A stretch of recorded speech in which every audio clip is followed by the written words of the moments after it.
Bonjour à tous. Merci de nous rejoindre pour ce live polar avec Le Point et Quai du Polar, le festival lyonnais.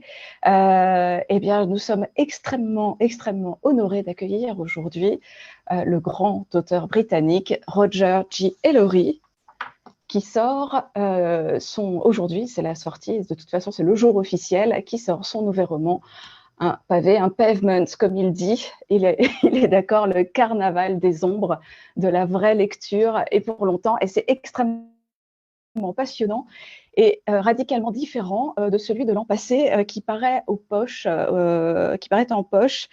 le jour où Kennedy n'est pas mort, qui a eu un énorme succès aussi et qui nous emmenait dans une dystopie à l'époque de l'assassinat de JFK. Alors là, pas du tout. Voilà, on change complètement d'univers. Nous sommes aux États-Unis encore. Roger, vous nous direz pourquoi cette obsession pour les États-Unis. Nous sommes en 1958 et nous sommes au fin fond des États-Unis, dans le Kansas. Moi, ça m'a fait penser à Dorothy, du Magicien d'Oz. Il se passe de drôles de choses là-bas. Et justement, un cirque se promène et on retrouve sous le chapiteau un samedi soir un cadavre. Un cadavre, vous allez me dire, dans le Kansas, on va bien trouver l'identité. Eh bien non, justement, on ne sait pas qui est mort. Alors l'intrigue, évidemment, est épaisse dès le début et on va, un agent du FBI va être envoyé sur les lieux pour mener l'enquête. Un personnage que l'on va suivre au fil des chapitres, alternés donc entre sa vie, le passé et la façon dont il va mener l'enquête au Kansas. Donc ce personnage extrêmement compliqué, au passé trouble, bientôt rattrapé par ses fantômes, c'est Michael Travis. Sa mère a tué son époux, donc le papa du petit Travis, lui enfonce, c'est une scène terrible, un coup de couteau dans l'œil, etc. Et l'enfant va être effectivement hanté par le bruit, les gouttes de sang qui tombent de la tête de son père. C'est épouvantable, Roger. Alors, comment est née cette histoire ? Comment en arrive-t-on, après l'assassinat de JFK, un an plus tard, comment arrive-t-on à basculer dans le Kansas en 58 dans un cirque? Well, Carnival des Ombres was written many years ago. I can't remember when it came out in England. I think perhaps 2011. So it's a much earlier book.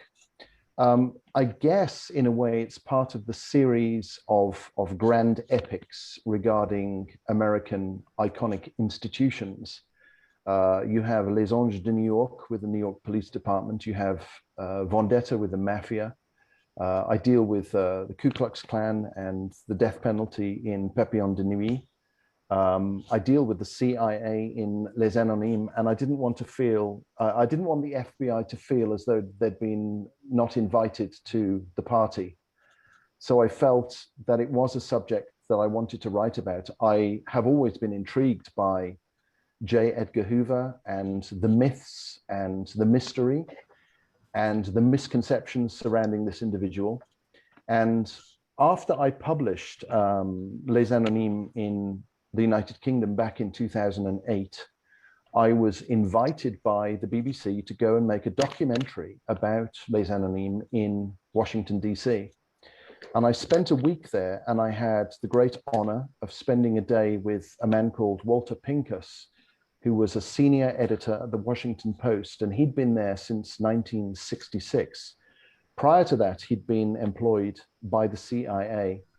He was intimately involved in the work of Woodward and Bernstein in the Watergate expose. The following day, I went and met with a retired FBI agent called Brad Garrett, and we went on a drive around Washington, D.C., and we spoke about his life. We spoke about his experiences as working as a federal agent and the lifestyle that he led and the attitudes and viewpoints he had to adopt and agree with that sometimes were different from his own attitudes and viewpoints about people and about life. We visited 3 or 4 very famous Washington, D.C. and Georgetown murder scenes that he had been involved with, and we spoke at length about the Washington sniper case. And I went back to my hotel after that day with the FBI agent, and I realized, I think, more than anything, that he had to sacrifice a great many personal viewpoints, a great many personal ideas, and a great deal of his personal life and existence to be able to function within the Federal Bureau of Investigation.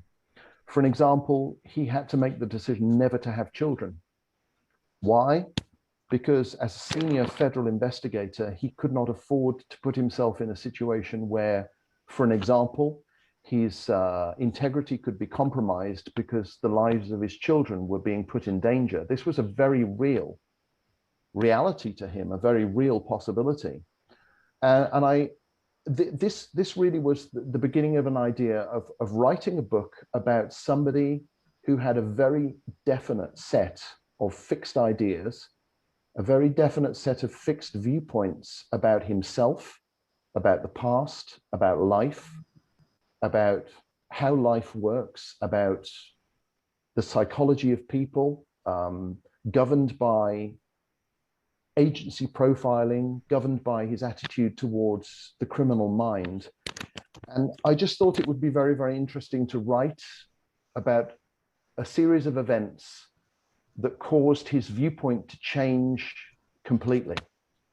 That was really the beginning. I mean, I guess the common denominator of every single book I've written, and we were talking about this earlier, Julie, why I don't write a series character and why you don't have the same character appearing through successive books.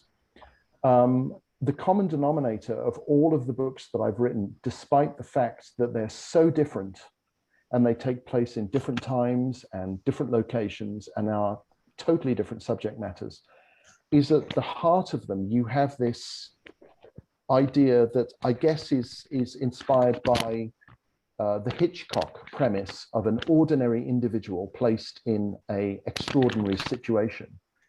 And as a result of that, we unravel the complexities of the individual and we see inside him and we reveal his secrets and we reveal the truth of his personality by putting him in a situation where he's under pressure or he has to confront something about himself that he finds distressing or traumatic or difficult, and exploring the human psyche and the subject of the human condition and the subject of the mind and the brain and how people rationalize things and how people analyze the events that happen to them in life and how they deal with the consequences of their decisions.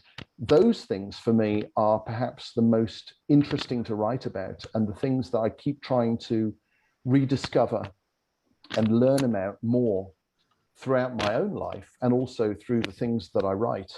So the location, the fact that he was a federal agent, the circus, the events that happen there, the people that he meets, all of those are just the vehicle, if you like, that enables the central character to travel from the departure point to the arrival point. But the journey that he makes is mental, emotional, and psychological. And it's that psychological arc and that discovery of self and discovery of humanity that really appeals to me. And I just thought that this would be an interesting way to approach it. Alors effectivement, c'est ce personnage, Travis, qui est au cœur du récit. Hein, tout est construit, tout tourne autour de lui. Racontez-nous un petit peu concrètement, qu'est-ce que vous lui faites subir? I think he has a trial by fire. You know this expression? He has a trial by ordeal. The truth of Michael Travis, what has happened to him and how it has created his personality is something that he can't face. He can't deal with it. He's blocked off so many things and he is occluded in so many ways and he has decided to forget so many things. But in order to access the truth of this investigation, he has to access the truth of himself. So only by confronting his own demons internally can he confront and deal with the demons that are external. And the result of this is a very slow progression of realizations, shifts of viewpoint, everything that he believes to be true, everything that he considers to be a certain and concrete fact. He is put in a situation where he is made to doubt it, everything feels fragile, everything feels uncertain, and he has to reinvent himself and reinvent his own philosophy and understanding of life in order to discover what's going on around him. And he makes some very, very significant decisions about where his life will go from that point forward when he reaches the end of that journey. So the book begins with him as one personality. The book ends with him discovering the truth of his own personality. And as a result of discovering the truth of his own personality, he has to make a decision about which direction he will now take his life, because the whole of his life has been based essentially on a lie. D'accord.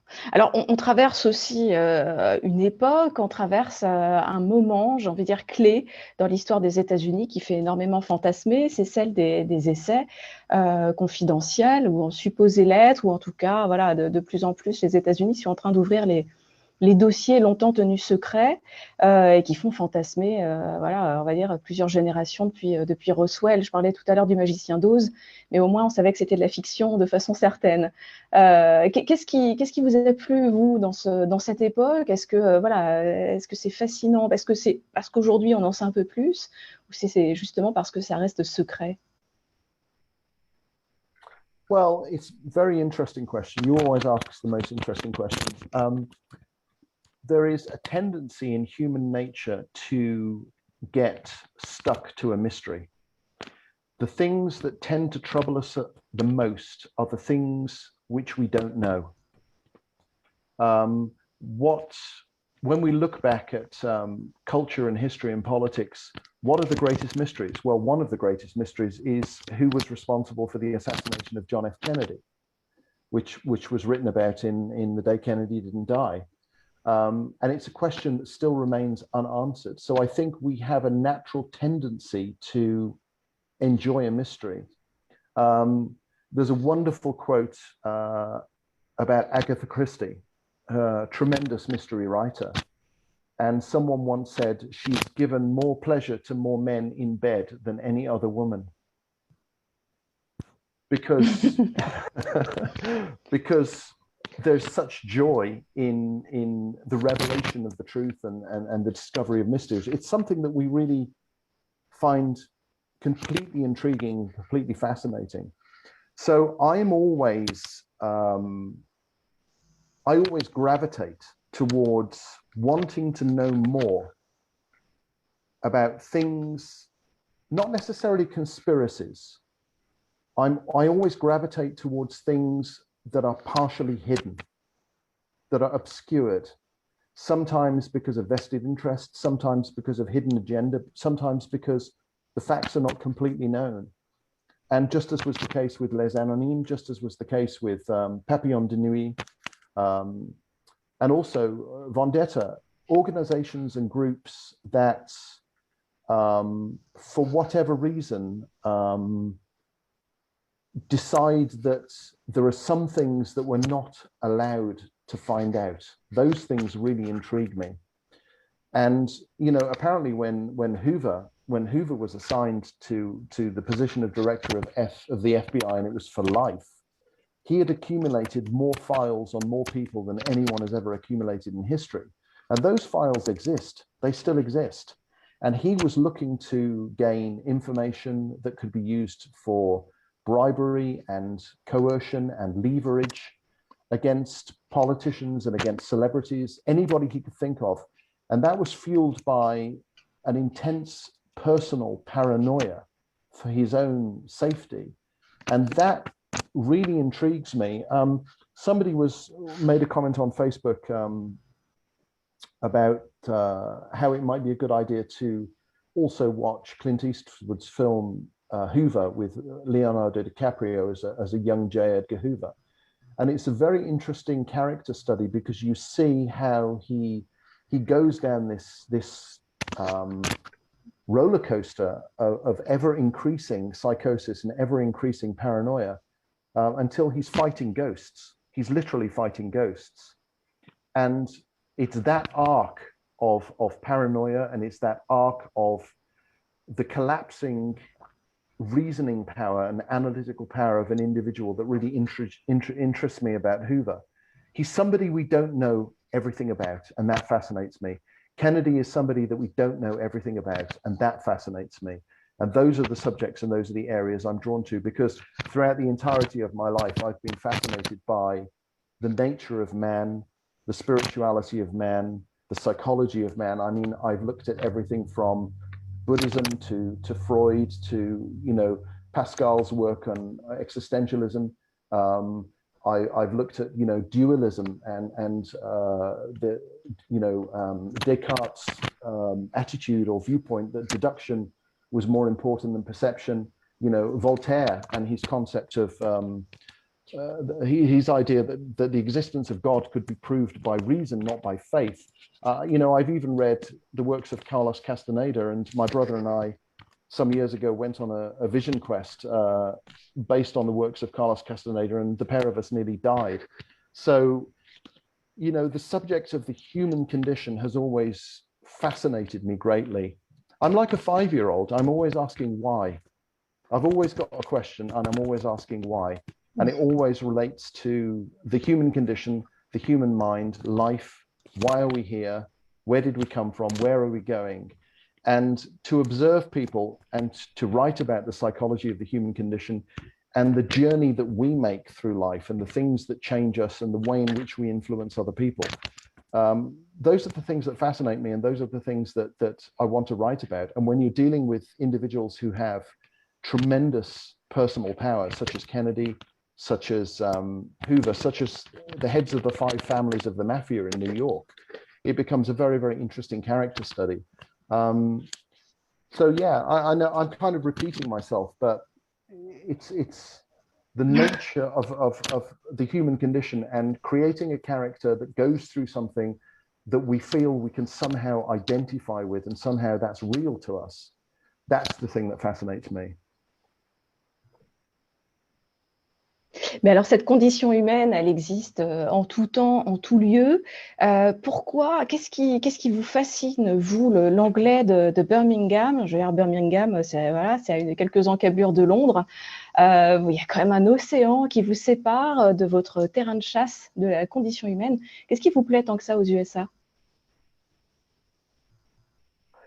Well, as you know, because we've talked about this before, I have no idea who my father was, and still don't to this day. And then my mother died when I was 7, and I was looked after by my maternal grandmother until I was 16. But I spent 9 years from when I was 7 to when I was 16 in boarding school and in an orphanage. But I used to spend a few weeks a year with my grandmother.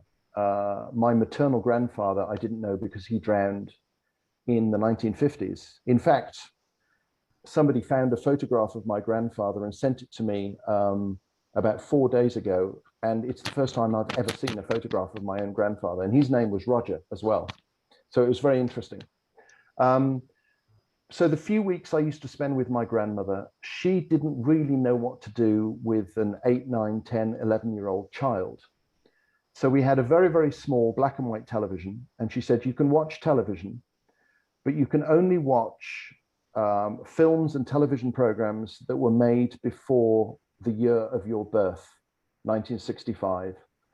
I think she considered that anything made after 1965 might have offensive language or sexual images or something like that. And she didn't want a child to be exposed to these things. So she thought anything before 1965 would be safe. And I became completely enchanted and completely transfixed by the golden age of Hollywood noir. Cary Grant and Audrey Hepburn and James Stewart and James Cagney and Edward G. Robinson, Humphrey Bogart and Lauren Bacall. I watched The Man from U.N.C.L.E. I watched Mission Impossible. I was completely fascinated by this American culture and American music and jazz and New Orleans and gangster films set in Chicago. And I sort of think as a child, because I was a very, very withdrawn, very shy child, had great difficulty communicating with people. I was very nervous, very withdrawn. And I think I lost myself in books and film. I think I look back at it now and I kind of consider that Cary Grant and James Stewart and Lauren Bacall were my aunts and uncles because my adopted family. And so the other thing that really struck me about America is that you've got such a fantastic diversity of culture between different states. I mean, as you know from your own personal travels in America, you can spend 2 weeks in Boston and then 2 weeks in Texas or 2 weeks in New Orleans. And it's as if you're going to a different country. There's a different atmosphere, there's a different cultural attitude, different politics, different food. In some cases, you know, dialect that's very, very different. And you have this right across the United States. So the United States for me is not only a romanticized ideal from my childhood, it's also a very, very, very broad canvas in which you can paint a story. It's like when I think of England, I think of churches, I think of The Hobbit, and I think of having tea at 4 o'clock.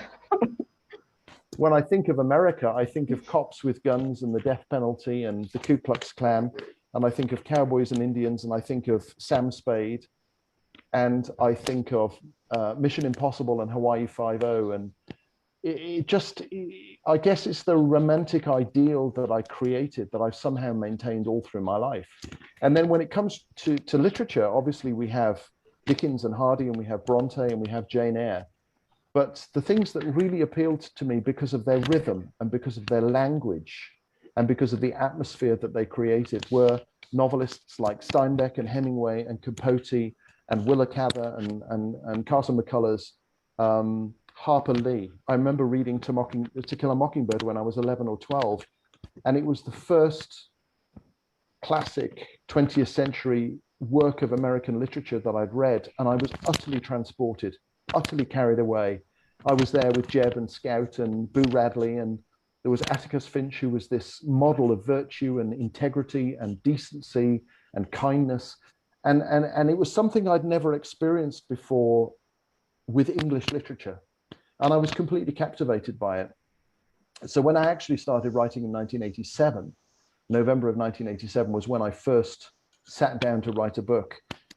I approached it from the viewpoint of writing about the things that fascinated me, not necessarily the things that I was most familiar with. And just before the video began, you asked a question about writing from an objective point of view as opposed to writing from a subjective point of view. Why don't you write books set in England? Why always overseas or in different locations? And I think it's because sometimes as a tourist, sometimes as a stranger to an environment, you have that clarity of perception and you have the ability to observe and notice things that are different and unusual that make that location or that environment unique. It seems to me that the longer you stay somewhere, the less you see. And so the unusual and the unique and the idiosyncratic aspects of a city or a town or even a people become familiar, become known to you, and you can't write about them with objectivity. You can't write about them with that separateness of viewpoint. And I think that's important, especially in the subjects and the areas that I want to write about. And the other thing, of course, Julie, as I've said before, is that I'm a research junkie. I'm addicted to research, and I read, and I spend as much time reading and researching as I do writing a book, because I want to know everything and I want to find out, and I'll read the same thing from many, many sources. In fact, Walter Pincus, the journalist at the Washington Post, said, I said, what's your personal philosophy on research? And he said the same thing that I said to Bob Woodward: find a source and confirm it twice, if not more. And you, as a journalist, you know, obviously a very well-known, very well-respected journalist, you have this responsibility to investigate something and then make sure the things that you talk about and the things that you relay to people have substance in fact and have confirmation, and you've investigated and researched them thoroughly. And I feel, not to the same degree because I'm writing fiction, but I do feel a similar sense of responsibility. You know, we were talking earlier about the book that's going to be published in England next year, which is set in Canada, and every single person in it has a French name. And this is, in a way, an acknowledgement to this tremendous French readership and the tremendous support that I've had in France and in French-speaking Canada. And so I went to extraordinary lengths with emails and phone conversations and Zoom meetings with people who lived in those environments, and drew on my own personal experience of visiting there and had things checked and checked again. And just to make sure that I don't get things wrong, I feel a real sense of responsibility and duty to make sure it's absolutely right. And I do sometimes get emails from people saying such and such, and they're a specialist in the area, and I will always go to extra lengths to make sure that when the next edition of the book is published, that thing that I got incorrect, I got wrong is fully and thoroughly connected and corrected. So it is important to me to get that right. You know? Et dans les lieux, donc vous allez partir par la fiction au Canada, et puis pour de vrai, vous allez venir à Lyon, à Quai du Polar. Vous aimez beaucoup la France, c'est la dernière question parce que l'heure tourne. Est-ce qu'on va avoir un moment, une intrigue, Roger, un Ellory qui se passerait en France? Well, the book that I published in England in April this year, Sonatine have purchased the rights to publish that book in France. The English title is called Proof of Life, and it's the first book that I've published where nothing takes place in the United States. The book is set in the 1970s, and in a way it's an homage to the great espionage writers that I enjoyed as a child, like Len Deighton and Robert Ludlum and John le Carré. The book begins in London, it then goes to Istanbul. It also takes place in Netherlands and Berlin, but about half the book takes place in Paris. And I did this for my French readers, and I did this because I have such an affection and such a sense of belonging. You know, to be completely honest, Julie, if personal circumstances allowed it, I would move to France tomorrow, and I don't think I'd come home. I love it that much. Eh bien, écoutez, on est ravis. Nous aussi, on vous aime, Roger. Donc, on vous attend. Déjà, on peut lire le livre qui est en vente dès aujourd'hui. Et puis, on vous attend donc au festival Quai du Polar du 2 au 4 juillet. C'est à Lyon. Ce sera beaucoup en plein air, puisque de toute façon, c'est comme ça ou c'est pas. Voilà, donc on aura l'occasion de vous voir à l'air libre et pour de vrai, et pas derrière un écran. On est ravis. Merci beaucoup de nous avoir accordé ces 30 minutes. Merci beaucoup, Roger. À très bientôt. A pleasure. Thank you very much.